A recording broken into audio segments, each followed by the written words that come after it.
A few days after my husband William was promoted to supervisor, Michelle, my mother-in-law, came over to celebrate. I looked around the dining room table, puzzled.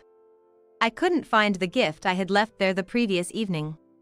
"Hey, do you know where the package I left on the table last night is?" Wearing his casual clothes and back in the living room, William replied with a smug smirk. "That cheap thing you gave me? I threw it out." I stared at him in shock. "It was in a Macy's bag. A custom-made shirt with initials and such. Too outdated for my taste." I responded with a faint smile. "So, you've always felt this way, huh?" For Valentine's Day and birthdays, I'd go all the way to the department store and pick out stylish socks and handkerchiefs for him. But William would accept them with a nonchalant face and wouldn't even thank me. Too bad, that gift wasn't from me. I can't wait to see the storm that's coming. You're gonna pay for all the times you've looked down on me. I am Carol, a 38-year-old housewife. I married William 2 years ago and have been working part-time since our marriage. I met William, who was working in the parent company of my previous job, through our respective bosses, and we started dating. Many of our friends and colleagues were getting married, and I was feeling the pressure, so I was grateful to my boss for introducing us. I was drawn to William's confident and cheerful personality, believing that I can build a wonderful family with him. So, I happily accepted his proposal a year later. But shortly after our wedding, William began showing his arrogant true colors. The first red flag was his grumpy remark right after we returned from our honeymoon. "When are you gonna quit your job?" "What do you mean?" "We can live on my salary, can't we? Just quit your job." I was dumbfounded. It's not like we can rely solely on a husband's salary anymore. We might want kids someday, so I want to save up now. "Well, I'll allow you to work, but switch to part-time." "What if household chores are neglected?" "We're both working, so it's only natural for us to share the chores, right?" With that, William scoffed. "Come on now, you earn less than me and yet you are trying to boss me around. That's ridiculous, right? My mom always kept our house spotless and was entirely devoted to my late dad." "Well, that's expected from a wife, I guess." "Oh, I can take out the trash if you want." It seems that his mother was a stay-at-home wife, and his father was a typical domineering husband. It's a bit much to expect that in this day and age. Arguing about it seemed so silly, so I just sighed and let it go. First, I asked my job to change from a full-time position to a part-time role ending at 3 p.m. After a few conversations, he'll probably understand. That's what I thought, but I was soon crushed by reality. William just wouldn't listen, and his condescending attitude only got worse. The thing that really got to me was his complaints about the food. He can't even prepare breakfast by himself, yet he was so picky. On a day when I was bedridden with a high fever, he came up to me and said, "What's for lunch?" Half asleep, I struggled to open my eyes and whispered with a raspy voice, "Sorry, I can't get up and cook right now. Just whip up something simple, like pasta or something." "Pasta? Simple?" I wanted to argue back, but I didn't have the energy, so I weakly said, "Just have some cup noodles." If you can't even prepare lunch, you're failing as a wife. Take better care of yourself. William didn't show any concern for me and just ate his noodles with a displeased look. Out of options, I warmed up some instant porridge and ate it. But then, a month later, when he caught a cold and was bedridden, he made a fuss, blaming it on me, made me prepare porridge, and expected me to care for him all night. When I mentioned that I had work the next day and couldn't, he got mad, saying, "What a cold wife! Don't you have any sympathy for your sick husband? Can't you see how much pain I'm in? Show some concern." To make matters worse, William had me prepare lunch for him every day, claiming that eating out was too expensive. He never showed any gratitude, just gave me a list of strict rules. I couldn't use leftovers from the previous night's dinner or frozen foods. Everything had to be made fresh. He insisted on a menu of vegetable soup, some egg dishes, fruit, toast, and coffee for breakfast. The fruit and egg dishes had to be different every day. Soon, I found myself constantly thinking about lunch ingredients and meal menus even at work, and my spirits were increasingly dampened. However, getting divorced right after getting married would be unfair to my boss, who had introduced us. I found it hard to vent to my friends and, with my parents having passed away, I had no one to turn to. Alone, I stewed in my own troubles. Despite all this, I continued to try and get along with my husband. For our anniversary, I made William's favorite meatloaf and waited up for him till late in the night. He got called away on an unexpected business trip and didn't return until the next day, but I didn't let that get me down. On Valentine's Day, I bought him a stylish t-shirt from the department store. He didn't react when I gave it to him, and it seems like it just ended up at the bottom of his dresser. However, in early March, I received a text from William during his work break, complete with a photo. My heart nearly stopped when I checked the message. Gonna head to Amanda's place now. Looking forward to the celebration gift. Keep those wine glasses I gave you the other day ready. I was staring in disbelief at my phone when another message came through. Not gonna let you sleep tonight. Ugh, I don't want to go back to my house. Was this what they call a misdirected message? This was undeniable proof of his infidelity. Even though I felt our love had long since faded, tears welled up in my eyes from the mix of profound sadness and raging anger, making me feel dizzy. I took a deep breath to calm myself and quickly took a screenshot before William could realize his mistake and delete the message. After that, even watching a comedy show couldn't distract me, so I took a shower to try and clear my head. As I was drying my hair, William came home. I looked into the living room to find him sprawled out on the couch, snoring, his face red. The scent of alcohol mixed with body soap was nauseating. I stumbled and fell near the couch. I noticed a high-end shopping bag. A shirt, maybe? Alongside a ribbon-tied square package, a floral card lay scattered on the floor. I picked them up and returned them to the bag. Then, I took note of the message. Congrats on your promotion, William. Being a manager at such a big company is impressive. Looking forward to our weekend date in San Francisco. I smirked. William's company is a small business. I wonder which company he's been claiming to work for. On top of that, after he finally got promoted to supervisor, he's such a show-off, lying about being a manager. I can't believe he'd ask me to return something for his mistress just to save a few bucks on delivery. I glared at William's sleeping face, his mouth slack and drooling. A week after William's promotion, on a public holiday, both William and I had the day off. I intended to sleep in, but ended up waking up earlier than usual. When I got up to use the bathroom, I sensed someone on the first floor. Going down, I found Michelle in the kitchen wearing an apron.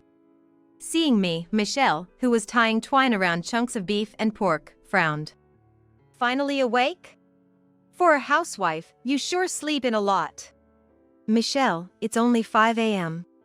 While yawning, I saw Michelle preparing the meal and asked, "What brings you here today?"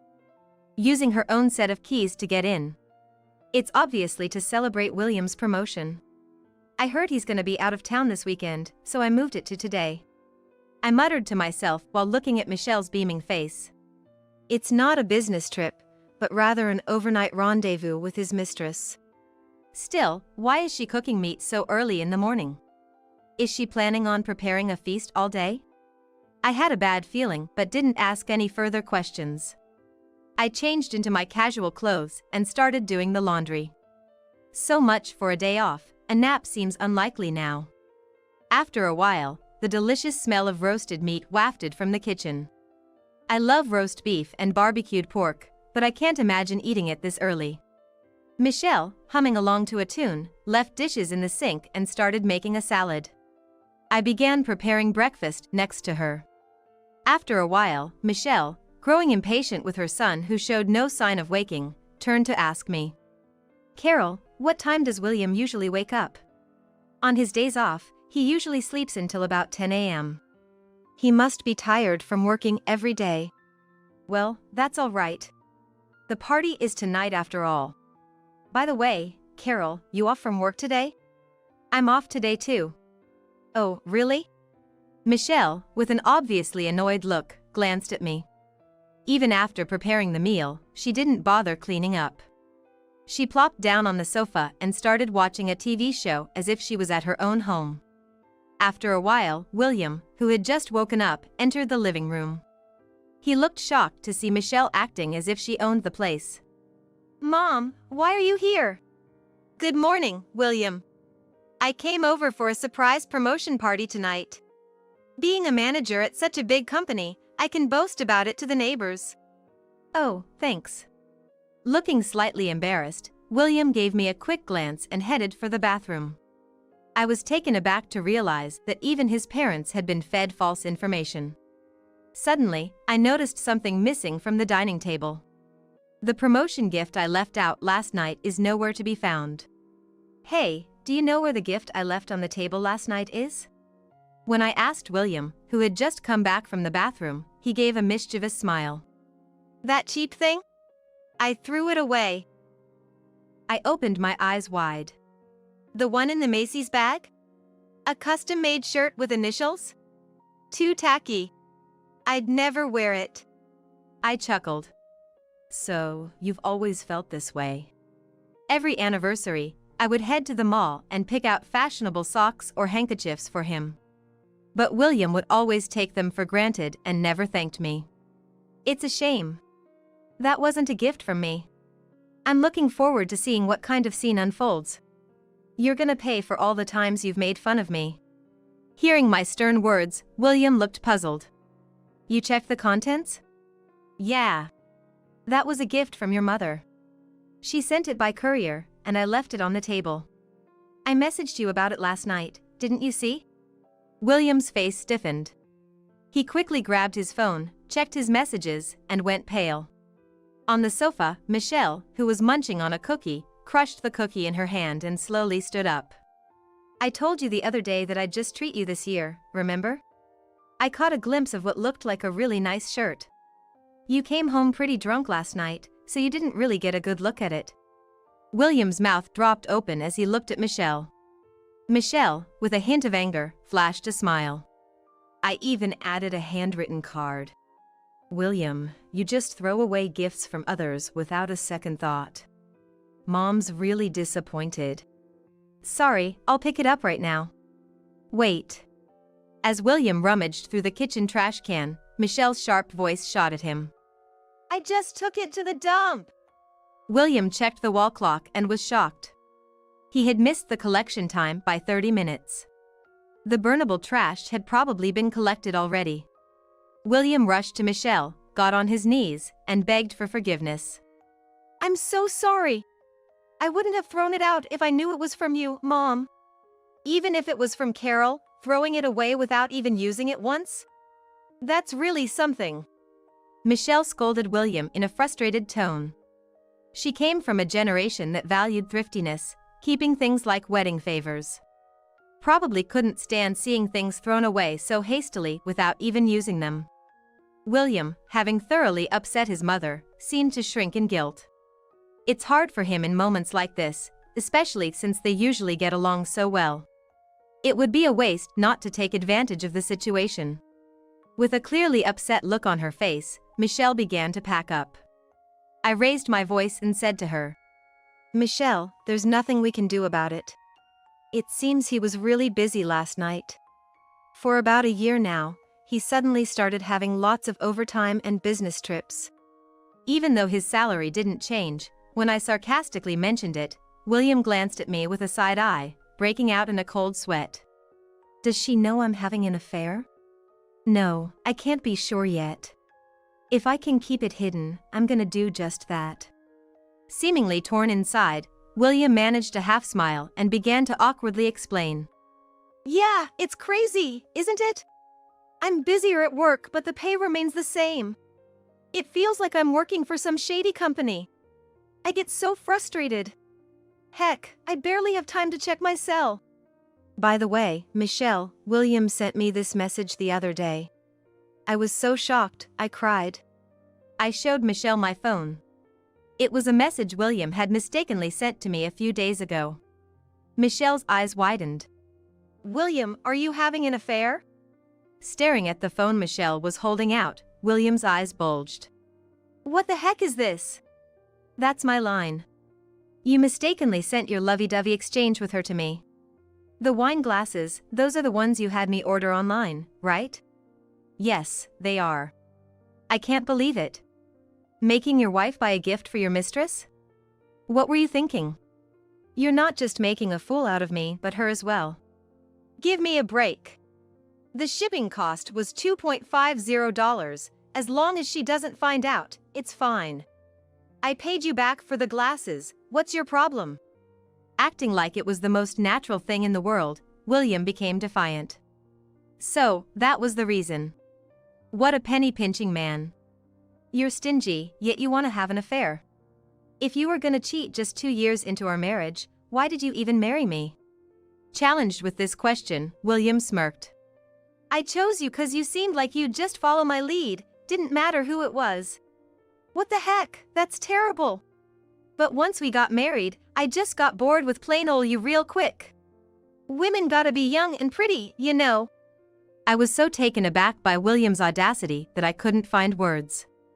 You've been cheating for over 6 months now, haven't you? It started when a coworker invited you to that strip club. Suddenly, you had all these business trips and worked weekends and overtime. I knew something was off. You're so naive. I just told you that and you believed me. I threw out all the lunches you made for my weekend shifts. Eating your lunch on dates with Amanda would have been rude. I was speechless. Despite him saying he liked homemade, I woke up at 5 a.m. even on weekends to make elaborate lunches for him, and now to hear he'd just thrown them away. Michelle looked on, silently crossing her arms and frowning deeply. Furious, I pressed William even further. So, your weekend business trip to San Francisco was really a secret getaway, wasn't it? Don't bother playing dumb, I asked the detective agency to investigate. I took out documents and photos from a large envelope and spread them out on the table. There they were, clear as day, photos of him arm in arm with a woman at tourist spots, kissing, even going into a hotel. You didn't think you'd get photographed, did you? He grimaced for a moment but quickly shrugged it off. Boldly, he searched his phone for a photo to show to me and Michelle. Yeah, she's a stripper, a whole decade younger. Look, Mom. Ain't she cute? Michelle glared fiercely at the gleeful William. He recoiled as Michelle slapped the phone from his hand, and he stared, mouth agape. What the hell, Mom? You cracked the screen. Shut up. I was absolutely stunned to see Michelle yelling at William with such a furious expression. Michelle, with a furious look I had never seen before, yelled at William. It looked like she was about to lunge at him. Michelle trembled and scolded William in a shrill voice. William, aren't you ashamed of having an affair with a young woman? I thought you were the one person who wouldn't do such a thing. But Mom, you don't like Carol, right? Don't get mad just because I've got another woman on the side. Michelle was furious with William's flippant attitude. This is different. Don't you remember? Your father had an affair with a woman from a bar, and they even had a child. That caused a huge scandal.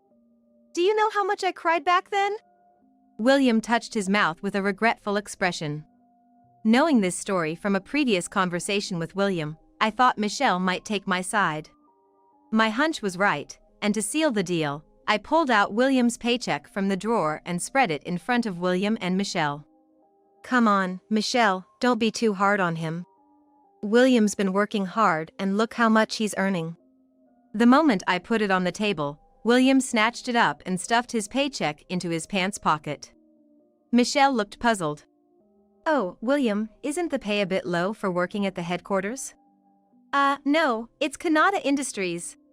Michelle blinked. What's that? I've never heard of that company. Wait a minute, when did you switch jobs? Avoiding Michelle's gaze, William tried to explain. I quit the company I joined right after college within a month. The pay was good, but the boss was scary. He got super mad when I overslept like 3 times. It's fine, right? I'm working properly. Yes, Michelle, he even got promoted to section chief. With a smile, I spilled the beans, and William glared at me. Hey, don't say unnecessary things. Weren't you a department manager? Well, I'll become one eventually. Michelle exploded with anger at William's casual brushing off, who was scratching his head and laughing. Enough is enough, she shouted, pounding the table.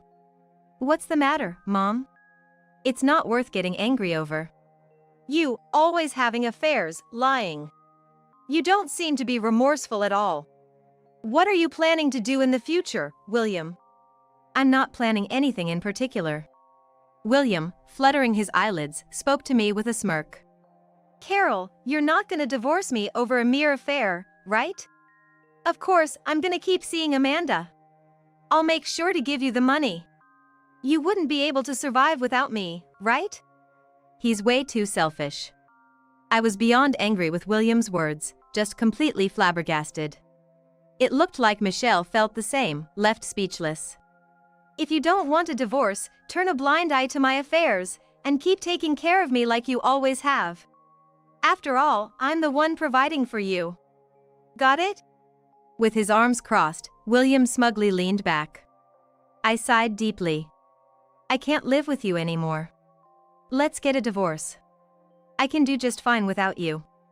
I spread out my paycheck on the kitchen table that I had prepared. I also showed my bank app. Michelle peeked in from the side. Oh, you earn more than William, don't you? William turned pale. No way, that can't be right. I had you switch to part-time so you'd earn less than me. Staring at the notification in disbelief, William's voice trembled.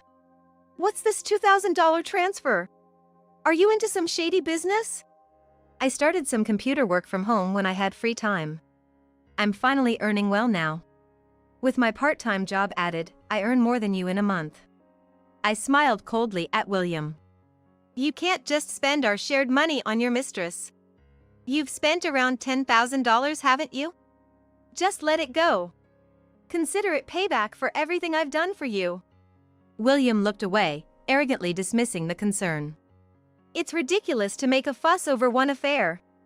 And to complain about spending a little money is petty. I mean, if you earn more than me, you should be the one working. I'll quit my job. You handle both work and housework. Serve me better, like Mom did for Dad when he was alive. Laughing heartily, Michelle gave William a cold glare. I can't deal with you anymore, William. Let's cut ties as a family. Wait, Mom, why? Do you think I served your dad out of love? I'm done with you. Whether you want to get a divorce or keep having affairs, do whatever you want. Michelle quickly gathered her things and headed for the front door. Stunned, I handed William the divorce papers. Don't mess with me. Why should I stay with you when I earn more? Expect a call from my lawyer tomorrow. We'll decide the compensation amount for your verbal abuse through him. Hey, don't decide things on your own. Leave my stuff here until the movers come to pick it up. If you throw anything away, I'll sue. I firmly declared and then left the room. Hey, you're joking, right? With a smirk, I silently turned away from William, who tried to stop me, and left our home. William resisted the divorce, but after being advised by a lawyer that going to court would cost more, he reluctantly agreed. The abusive language I had recorded on my phone served as evidence, and William had to pay me compensation. Moreover, he also had to compensate for spending over $10,000 from our shared savings, which seemed to drain his account. It became known at his company that we had divorced. To make matters worse, a colleague who accompanied him to the nightclub spilled the beans about the cause of our divorce, and rumors spread that he had gotten his mistress pregnant and even that he had been physically abusive to me. His boss, who made a speech at our wedding, was furious at the embarrassment and rescinded William's promotion, transferring him to the countryside instead. William sold our house and is moving to a remote area soon. According to neighbors, Michelle truly cut ties with William, tired of his insincerity. A friend said they recently saw William at the train station and were shocked by his pale, thin appearance. William, who had always relied on me for housework, must be struggling both mentally and at work, unable to rely on his mother and facing a tough environment at his office. I imagine his colleagues at the new subsidiary would know why he was transferred, and he'd be seen with skepticism. As for his mistress, after learning William's true position from a colleague, she quickly dumped him. He got what he deserved. After the divorce, I felt the weight lift off my shoulders and realized just how much I had endured. Despite my efforts, he never recognized them and always demanded more, treating me like a maid. I felt guilty about divorcing because my boss had introduced us. It seemed like I wasn't patient enough if I quickly wanted a divorce. I hoped one day he'd understand. But I had gotten used to suppressing my own feelings, thinking that way. Now that I'm single again, I feel free and refreshed. The urgency I felt to get married, have children, or not be alone in my old age has faded after the failed marriage. For now, I'm going to take a break from dating and enjoy my single life.